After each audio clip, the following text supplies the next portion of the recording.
Warahmatullahi wabarakatuh. Saya Muhammad Fajrul Islam dan teman saya Muhammad Rafli yang akan memaparkan materi fikih. Ya, saya akan memulai memaparkan materi yang pertama ialah fikih. Yang pertama itu ada mal, harta. Harta adalah segala yang bernilai dan dapat dimiliki serta dimanfaatkan secara halal. Menurut syariat, bisa berupa barang fisik seperti tanah, emas, atau non-fisik seperti hak cipta. Tujuan pengelolaan harta dalam Islam, keadilan sosial, keberkahan, distribusi merata. Seperti dalil seperti dalil tersebut, ambillah zakat dari sebagian harta mereka. Quran surat At-Taubah ayat 103. Milkiyah, kepemilikan berasal dari Allah, manusia hanya pengelola. 3 jenis milkiyah: individu, gaji, hasil usaha; umum, jalan, air; negara, zakat, aset publik. Seperti dalil tersebut, berikanlah kepada mereka sebagian dari harta Allah. Quran surat An-Nur ayat 33. Yang ketiga, hak atau hukuk. Hak adalah kewenangan yang dilindungi syariat atas sesuatu jenis hak. Hak adalah ibadah. Hak Allah adalah ibadah. Hak manusia, harta, kehormatan. Hak bersama, zakat, nafkah. Seperti dalil tersebut, janganlah kamu memakan harta sesama dengan cara batil. Quran surat Al-Baqarah ayat 188. Dan dalil tersebut juga, sungguh kami telah memulaikan anak cucu Adam. Quran surat Al-Isra ayat 70. Yang keempat, uqud, akad. Akad adalah perjanjian atau kesepakatan antara dua pihak dalam suatu transaksi muamalah. Fungsi akad adalah menjadikan suatu transaksi sah dalam Islam, menghindari gharar, ketidakjelasan, riba, dan penipuan. Contoh akad jual beli, bai, pertukaran barang dengan uang secara sah.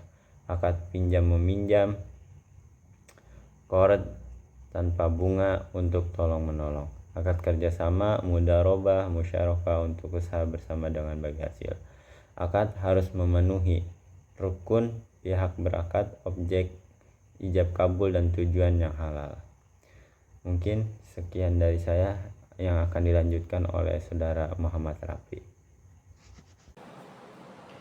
Baik, izinkan saya menjelaskan materi mengenai fikih muamalah 2, yang dimana sebelumnya fikih muamalah 1 telah dijelaskan oleh rekan saya Muhammad Fajrul Islam.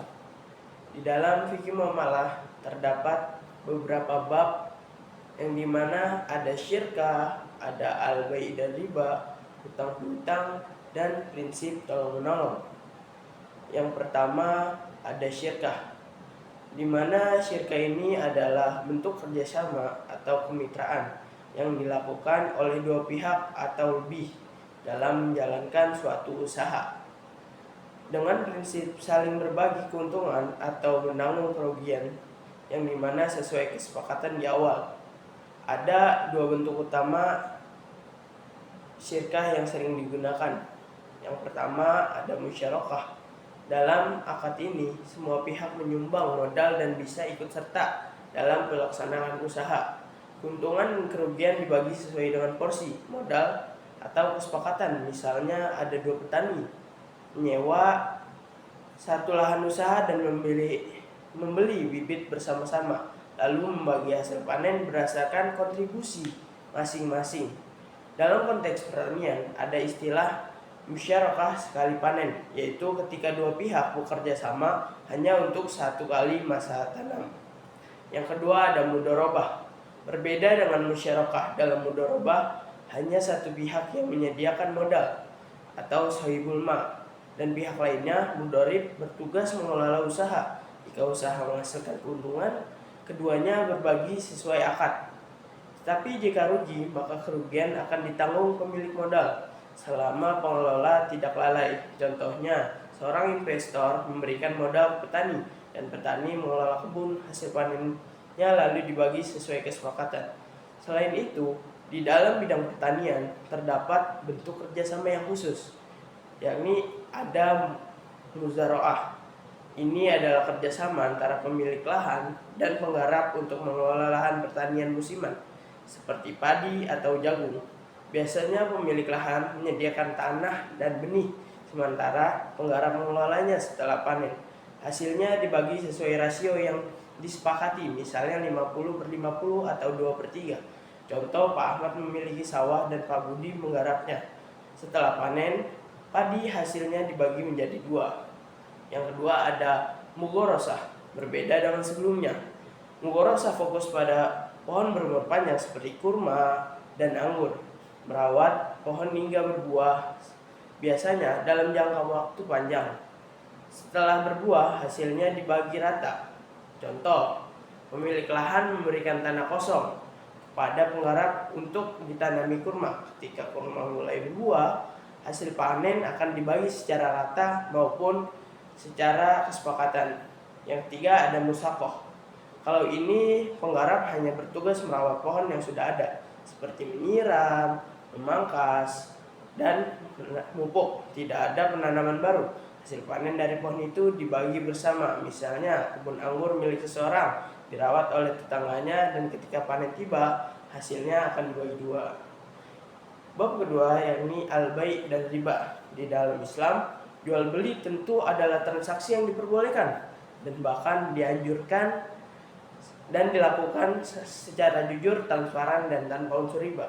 Namun jika jual beli disusupi riba, misalnya penambahan harga yang tidak sah atau bunga tersembunyi, maka hukumnya menjadi haram. Dalam banyak kasus, riba membuat seorang terjerat utang yang berat dan tak manusiawi. Riba sendiri secara sederhana berarti tambahan yang tidak dibenarkan baik dalam pinjaman uang maupun jual beli barang.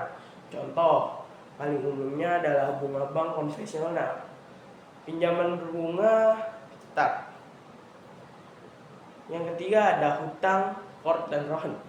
Islam memperbolehkan praktik hutang, tetapi aturan tertentu agar tidak merugikan salah satu pihak. Qard merupakan pinjaman murni yang menolong orang lain tanpa mengambil keuntungan. Pinjaman hanya wajib mengembalikan jumlah pokok. Misalnya, kamu meminjam 500.000 kepada teman dan dia mengembalikannya dalam waktu sebulan tanpa tambahan apapun. Yang kedua ada rohan, di mana rohan adalah pinjaman yang disertai dengan jaminan. Pinjaman menyerahkan jaminan barang sebagai anggunan agar memberi pinjaman merasa aman, namun pinjaman tetap harus bebas dari riba. Contohnya, seorang meminjam uang dan memberikan motor sebagai jaminan. Jika ia gagal membayar, motor bisa dijual untuk melunasi hutang. Yang keempat, ada prinsip tolong-menolong. Dalam transaksi Islam mendorong umatnya untuk saling membantu.